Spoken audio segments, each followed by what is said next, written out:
আপনি ৫,০০০ টাকা নিয়ে একটি শপিং মলে গেলেন, যেই শপিং মলের প্রায় সবকিছুই আপনার ভাল লাগে বা আপনার অনেক পছন্দের জিনিস আছে। কিন্তু আপনি ৫,০০০ টাকা নিয়ে এবার বাসায় আসলেন। এটাকে বলা হয় ব্রেইন কন্ট্রোল, মানে মাইন্ডকে কন্ট্রোল করা।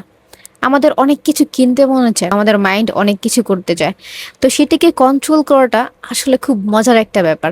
আপনি যখন এটাকে কন্ট্রোল করা শিখবেন, দেখবেন এই জিনিসের মতো মজা আপনি আর কোথাও পাবেন না।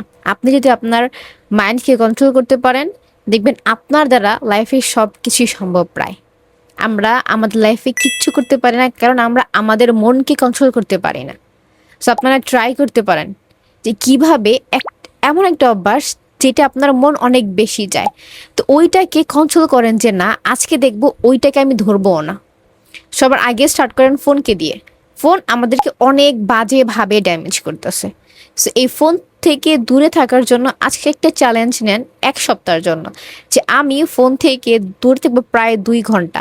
বা যদি আপনার জন্য ২ ঘন্টা বেশি হয়ে যায়, আপনি আধা ঘন্টা করে একটা চ্যালেঞ্জ নেন যে আধা ঘন্টা আমি ফোনকে দেখবো, বাট আমি ফোনকে ধরবো না। আমি ফোনকে যদি দেখলে আমার সমস্যা হয়, আমি ফোনটা দূরে রাখবো, বাট আমি ফোন ধরবো না।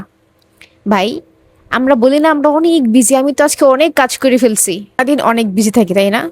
আমাদের অনেক কাজ। কিন্তু আপনি যখন দিন শেষে ক্যালকুলেশন করবেন, তখন দেখবেন যে আপনি কোনো কিছু, মানে আপনি মিনিংফুল, প্রোডাক্টিভ, ইউজফুল কিচ্ছু করেন নাই। আপনি হচ্ছে অপ্রয়োজনীয় স্ক্রলিং করছেন।